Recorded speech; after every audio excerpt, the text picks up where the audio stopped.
왜냐하면 시작은 참으로 거창해도 그 결과는 좋지 않을 수 있고, 비록 시작은 미미하여 미래가 보이지 않는 것 같지만 그 나중은 문자 그대로 심히 장대해질 수 있기 때문입니다. 시작의 그 미약함만을 보고 함부로 장래를 예측할 수 없다는 겁니다. 구약 성경인 욥기서를 보아도 8장 말씀은 수아 사람 빌닷이 욥에 대해서 스스로 생각하기를 하나님 앞에서 살아가는 욥의 모습이 의롭지 못한 것을 정죄한 이후에 이런 말을 하지 않습니까? 5절로 7절을 통해서 이런 말을 합니다. 네가 만일 하나님을 찾으며 전능하신 이에게 간구하고 또 청결하고 정직하면 반드시 너를 돌보시고 내 의로운 처소를 평안하게 하실 것이라. 내 시작은 미약하였으나 내 나중은 심히 장대하리라. 빌닷은 내 시작은 미약하였으나 내 나중은 심히 장대하리라는 말을 한 겁니다. 비록 시작은 미약할 수 있지만 그 나중은 심히 장대해질 수 있는 겁니다. 그 시작의 미약함만을 보고 함부로 미래를 예단할 수 없다는 겁니다. 그런데 여러분, 오늘 우리는 이 욥기서를 통해 이 빌닷이 말한 이 말씀을 묵상하면서 그런 생각을 하게 됩니다. 미약한 시작이 장대해질 수 있는 이 조건이라면 조건이 무엇일까 하는 겁니다. 왜냐하면 이 빌닷의 말을 곱씹어 보면 장대함의 조건이 비단 우리 사람의 노력 여하에 따라 이루어지는 일이 아님을 말하고 있기 때문입니다. 장대함에는 하나님과의 그 관계 여부에 달려 있음을 말하고 있기 때문입니다. 빌닷은 이렇게 말하지 않았습니까? 네가 만일 하나님을 찾으며 전능하신 이에게 간구하고 또 청결하고 정직하면 반드시 너를 돌보시고 내 의로운 처소를 평안하게 하실 것이라. 내 시작은 미약하였으나 내 나중은 심히 장대하리라. 비록 빌닷의 이 말은 욥을 정죄하여 이런 말이기는 하지만 이 말씀 속에는 이 장대해질 수 있는 조건이 무엇인지를 가르치는 말이기도 합니다. 그래서 빌닷은 먼저 욥에게 그가 처한 고난이 하나님 앞에 정직하지 못한 것을 지적하고 있는 겁니다. 그리고 욥이 부지런히 하나님을 구하지 않았음을 정죄하고 있고 또 하나님 앞에서 청결한 양심으로 행동하지 못한 것을 나무라고 있었습니다. 결국 빌닷이 욥을 향해 말하고자 한 것은 욥의 고통에는 그가 하나님과의 그 관계가 바르지 않은 것에 있다는 것을 지적한 겁니다. 그리고는 욥의 고난이 사라지고 그 미약함이 장대해지기 위해서는 항상 정직하여 부지런히 하나님을 구하고 청결한 양심을 소유해야 한다는 것을 말하고 있는 겁니다. 다시 말씀을 드리면 하나님과의 관계가 바를 때 장대해질 수 있다는 것을 말한 겁니다. 그런 것 같습니다. 때로 우리는 이 장대함을 생각할 때 그 장대함은 사람의 노력 여하에 달려 있다는 생각을 할 때가 있습니다. 또는 세월이 흐르면 흐르는 세월이 우리 삶의 형편을 좋아지게 할 것이고 그것으로 창대해질 수 있을 것이라 생각하기도 합니다. 그래서 세월이 모든 문제를 해결해 준다는 생각을 하기도 합니다. 하지만 창대함이란 우리에게 있는 모든 문제가 사라지고 우리 삶이 풍성해지며 우리가 행하는 많은 노력의 대가로 이루어지는 일이 아니라는 겁니다. 물론 노력을 통해 삶의 형편이 좋아지고 그것이 우리를 만족하게 한다면 그것은 말할 수 없는 복이요 은혜이지만 단지 그것만을 창대하다고 말하지 않는다는 겁니다. 욥기서가 말하는 창대함은 하나님과의 바른 관계를 말하고 있기 때문입니다. 하나님과의 관계가 바르면 그것이 곧 창대함이요, 하나님과의 바른 관계를 통해서 누리는 복이 있다면 그것을 창대함이라고 말하기 때문입니다. 이해가 되실지 모르겠지만 창대하다 하는 것은 예수 그리스도 안에 있는 것을 말합니다. 예수 그리스도로 인해 정직한 양심을 가지고 부지런히 하나님을 구하며 청결하게 하나님 앞에서 살아가는 그 자체가 창대해진 모습이라는 겁니다.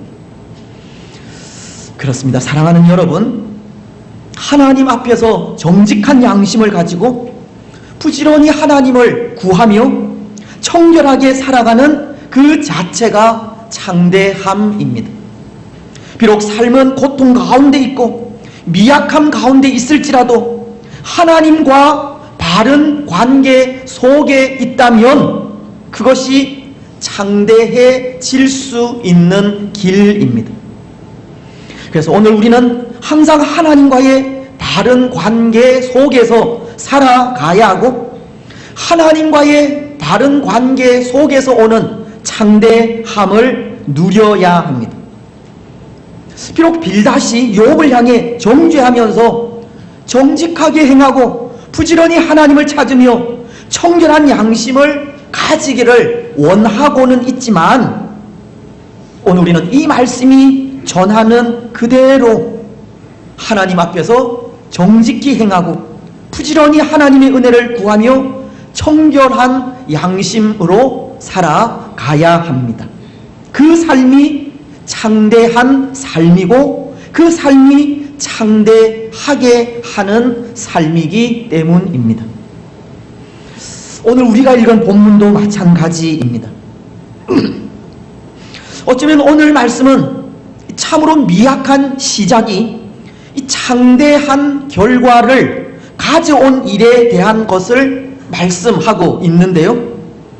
이 세계 선교를 향한 그 첫 걸음을 딛는 이 선교의 역사에 한 획을 긋는 너무나도 중요한 말씀을 기록하고는 있지만 그 시작은 참으로 초라하게 보이기 때문입니다. 세계 선교를 향한 그 첫 걸음이 너무나도 미약하게 보인다는 겁니다. 먼저 1절은 이렇게 말씀을 하십니다.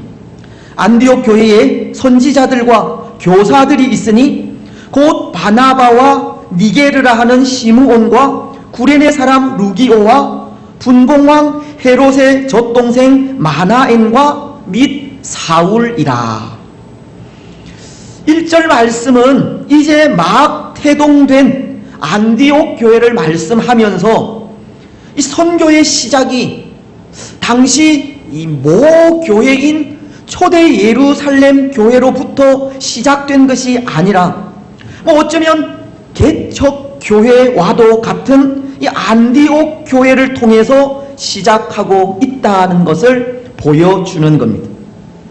또 안디옥 교회 역시도 참 소수의 사람들이, 소수의 성도들이 모여서 금식하며 기도하는 중에 이 선교의 사명을 받고 있는 것을 전해주는데요. 2절은 이렇게 말씀하시기 때문입니다. 주를 섬겨 금식할 때에 성령이 이르시되 내가 불러 시키는 일을 위하여 바나바와 사울을 따로 세우라 하시니. 이 소수의 구성원들이 성령의 인도하심을 따라 모여서 말씀을 나누고 예배하며 기도하는 중에 성령께서 찾아오셔서 바나바와 사울을 따로 세우라고 하시는 겁니다. 선교의 사명을 맡기시기 위해서입니다. 때로 안디옥 교회는 아직 개척교회와도 같은 교회이고, 또 당시에는 기독교에 대한 박해가 심한 때여서 교회 내에 이 박해를 이기기 위한 성령의 인도하심이 더욱 필요한 때인데, 하나님은 그런 환경에 있는 교회를 찾아오셔서 두 사람, 그것도 교회의 핵심인 바나바와 사울을 따로 세우라고 하시는 겁니다. 오늘 여러 가지 여건이 갖추어진 이 시대에도 이방 땅에 선교사를 파송하는 일이 결코 쉬운 일이 아닌데, 그 모든 여건이 불비한 이 개척 교회와도 같은 이 안디옥 교회에 하나님은 선교의 사명을 주신 겁니다. 오늘 세계 선교를 향한 그 첫 걸음이 이렇게도 초라한 시작이었다는 겁니다. 참으로 미약한 시작입니다. 그런데 여러분, 이런 모습을 통해 하나님의 일이나 이 선교라는 것을 생각할 때 그것은 모든 것이 완벽하게 준비된 상태에서 출발하지 않는다는 것을 생각하게 됩니다. 교회의 형편이 넉넉하기 때문에 선교사를 파송하는 것이 아니고, 교회가 선교를 감당할 수 있을 만큼 자랐기 때문에 선교에 눈을 돌려야 하는 것도 아닙니다. 선교는 하나님께서 명령하시면 순종하는 것이고, 하나님께서 가라고 하시면 그 말씀에 응답하는 것입니다.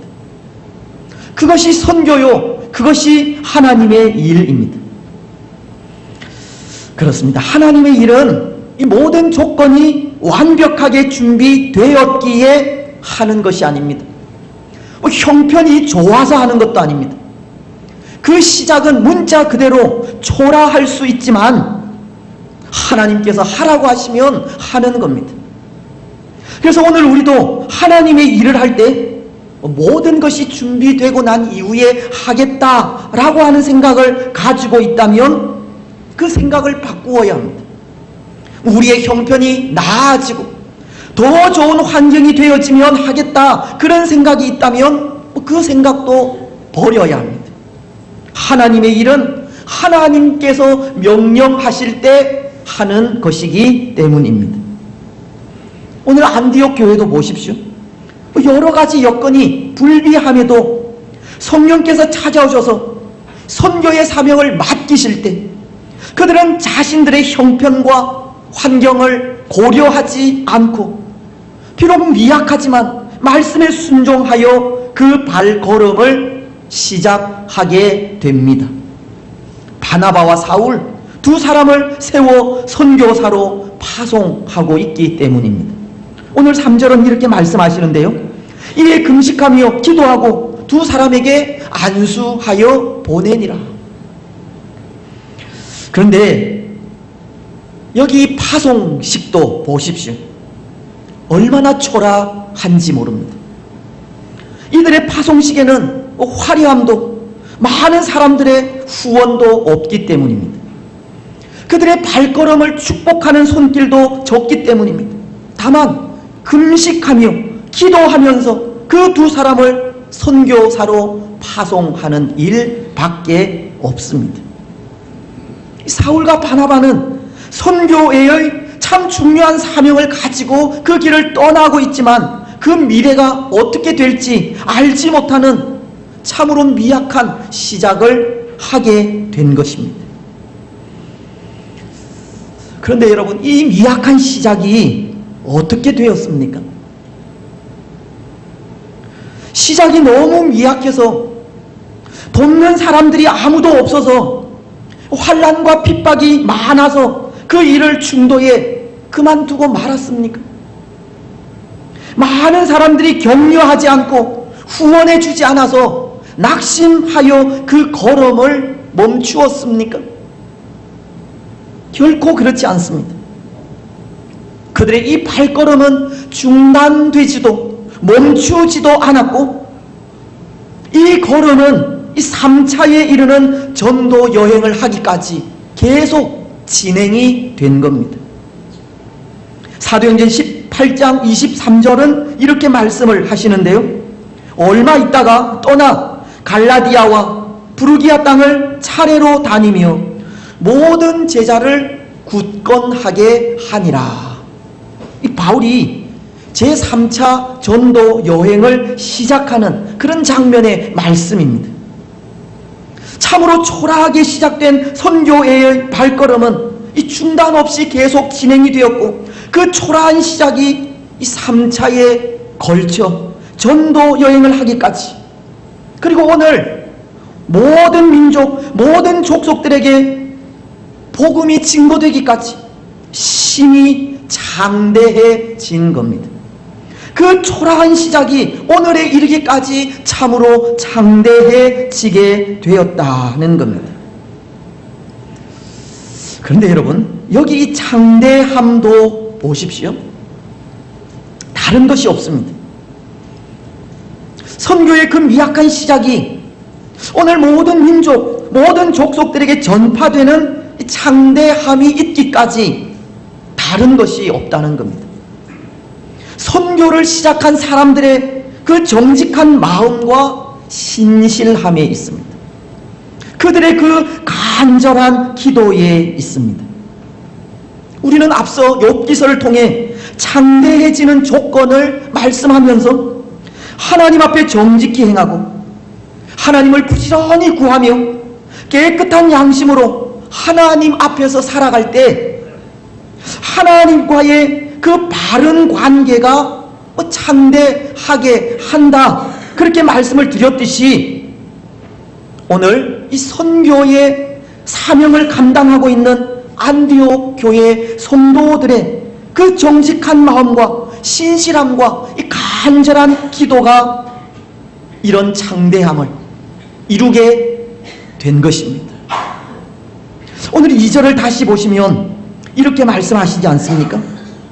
주를 섬겨 금식할 때에 성령이 이르시되 내가 불러 시키는 일을 위하여 바나바와 사울을 따로 세우라 하시니. 안디옥 교회 성도들이 주를 섬기며 금식할 때 성령께서 바나바와 사울을 따로 세우라고 하시는 말씀인데요, 특히 이 말씀 중에 우리는 이 주를 섬겨 금식할 때에 라고 하는 말씀을 주목하지 않을 수가 없습니다. 왜냐하면 바로 이 말씀이 하나님과의 관계를 대변해 주기 때문입니다.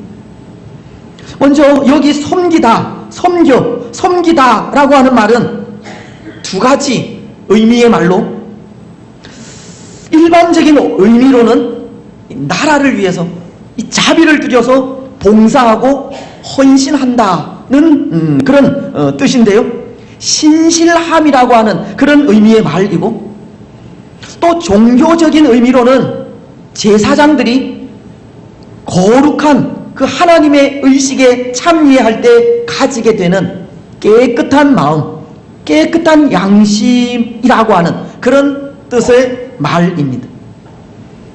우리가 주를 섬긴다고 할 때 그 섬기는 일은 정직함과 신실함으로 섬겨야 한다는 것으로, 안디옥의 성도들은 정직함과 신실함으로 나아갔고 바로 그것이 창대함의 원인이 되었다는 것을 가르치는 겁니다.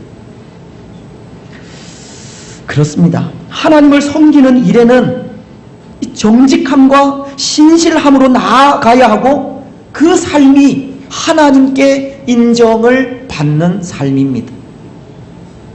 그렇다면 오늘 우리는 우리의 모습을 생각하지 않을 수 없는 것이, 과연 오늘 우리에게도 안디옥 성도들과 같은 모습이 있을까 하는 것 때문입니다. 때로 교회가 창대해지기를 원하고 하나님의 도우시는 손길을 소원하는 우리에게 안디옥 성도들이 가진 하나님을 향한 이런 마음이 있을까 하는 것을 생각하지 않을 수 없다는 겁니다. 여러분 어떻습니까? 오늘 우리는 하나님을 섬기며 나아갈 때 안디옥의 성도들처럼 하나님 앞에 우리의 모든 것을 아낌없이 드리고 헌신하는 그런 모습이 있습니까? 마치 이전의 제사장들이 거룩한 의식에 참여할 때 이 몸과 마음을 깨끗이 하고 정결하게 나아가듯 그런 마음으로 나아가고 있습니까? 오늘 하나님을 향한 우리의 마음이 청결함과 정직함과 신실함으로 나아가고 있느냐는 겁니다. 하나님을 섬기는 우리의 마음이 진실하냐는 겁니다. 때로 오늘날 내로남불이 심한 시대에 저 자신도 그런 모습을 보이지 못하면서 이 진실함을 말한다는 것이 심히 부끄러운 일이기는 하지만, 오늘 우리는 하나님 앞에서 살아가는 우리의 마음을, 하나님을 예배하고 하나님을 경배하는 우리의 마음을 다시 한번 돌아보지 않을 수가 없습니다.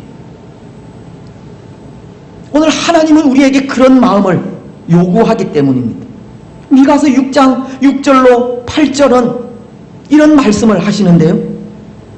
내가 무엇을 가지고 여호와 앞에 나아가며 높으신 하나님께 경배할까?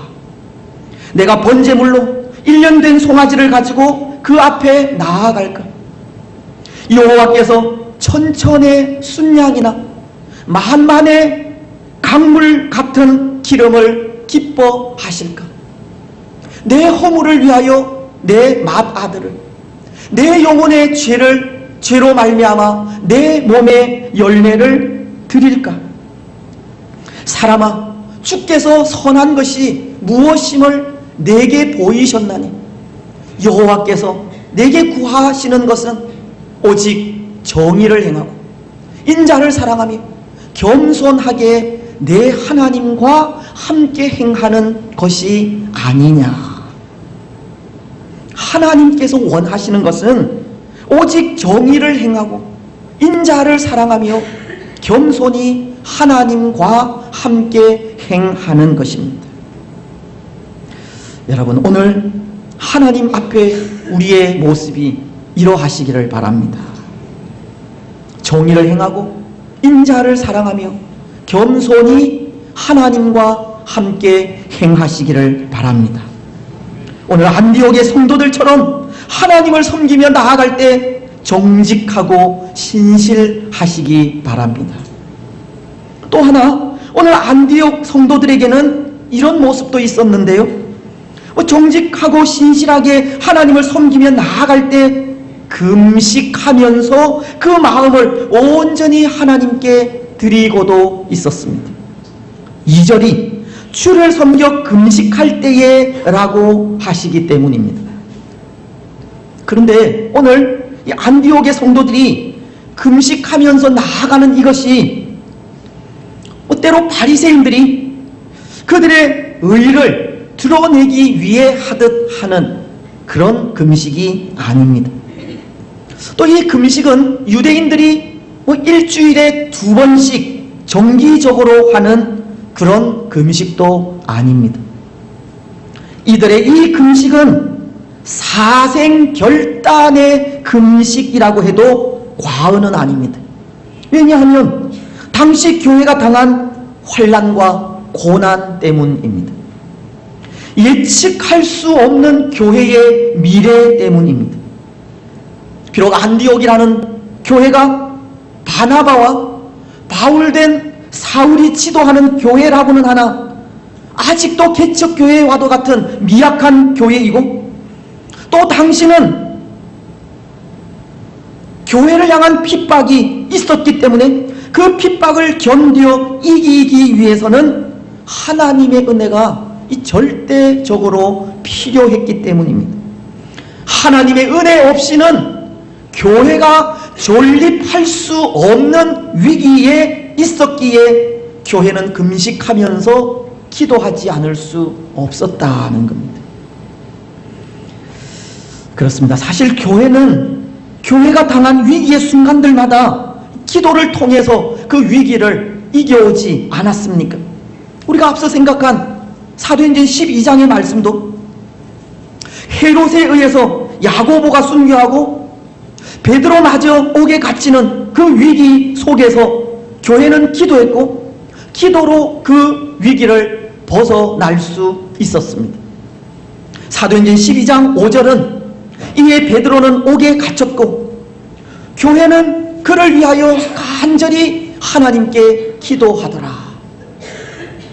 그리고 교회가 그렇게 간절히 기도할 때 12장 7절은 호련히 주의 사자가 나타나매 옥중에 광채가 빛나며 또 베드로의 옆구리를 쳐 깨워 이르되 급히 일어나라니 쇠사슬이 그 손에서 벗어지더라.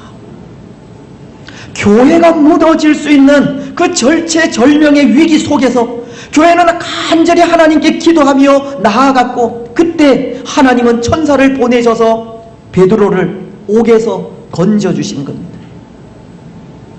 구약 성경의 예도 마찬가지인데요.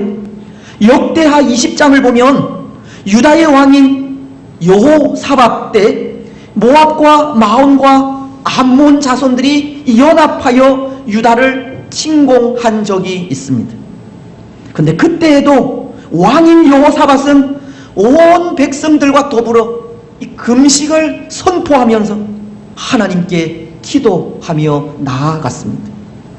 그리고 여호사밧 왕은 이렇게 하나님 앞에 기도하며 나아갑니다. 역대하 20장 12절 말씀은 우리 하나님이여 그들을 징벌하지 아니하시나이까. 우리를 치러오는 이 큰 무리를 우리가 대적할 능력이 없고 어떻게 할 줄도 알지 못하옵고 오직 주만 바라보나이다. 여호사밧 왕은 온 백성들과 더불어 금식하면서 오직 하나님만을 바라본다고 간절히 기도하며 나아간 겁니다. 사생결단의 기도를 드렸다는 겁니다. 그런데 그때 어떤 일이 일어납니까? 역대하 20장 23절은 이렇게 말씀하십니다. 곧 암몬과 모압 자손이 일어나 세일산 주민들을 쳐서 진멸하고 세일 주민들을 멸한 후에는 그들이 서로 쳐 죽였더라. 모압과 암몬이라는 적들이 서로가 서로를 죽이는 일이 일어나게 된 것입니다. 유다는 손도 쓰지 않고 적들을 물리쳐 이기게 되었습니다.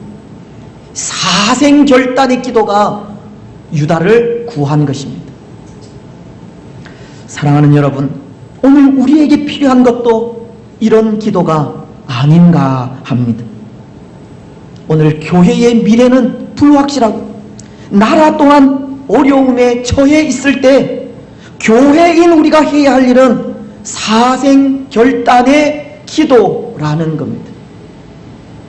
오늘 안디옥 교회가 교회의 미래를 염려하면서 금식하고 기도하고 있는 것처럼 오늘 우리도 교회의 미래를 염려하면서 나라의 미래를 염려하면서 사생결단의 기도가 있어야 한다는 겁니다. 오늘 우리의 신앙이 언제 무너질지 알 수 없고 언제까지 이렇게 마음껏 하나님을 예배할 수 있을지 알 수 없는 상황 속에 사생결단의 마음으로 기도하지 않으면 우리가 가진 신앙은 빼앗길 수 있기 때문입니다. 여러분, 지키지 못하면 빼앗깁니다. 지키지 못하면 빼앗깁니다. 우리의 신앙을 지키지 못하면 빼앗긴다는 겁니다. 오늘 교회가 깨어 기도하지 않으면 우리가 가진 신앙의 자유는 허물어질 수밖에 없고, 오늘 교회된 우리가 사생결단의 마음으로 기도하지 않으면 나라의 위기는 더욱더 심화되어져 갈 뿐입니다. 오늘 우리는 기도하시기 바랍니다. 우리의 신앙을 빼앗기지 않도록, 모든 위기에서 벗어날 수 있도록 기도하시기 바랍니다.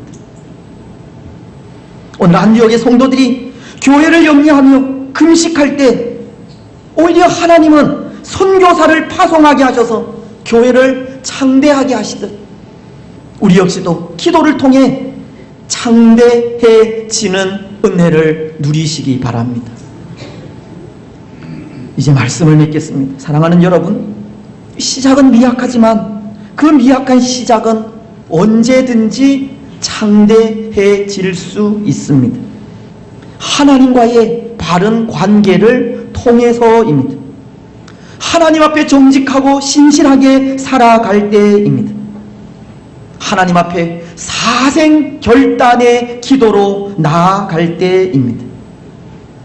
오늘 우리는 지금 우리의 상황이 하나님과 바른 관계를 누려야 할 때임을 기억하시기 바랍니다. 지금이 사생결단의 마음으로 기도해야 할 때임을 기억하시기 바랍니다.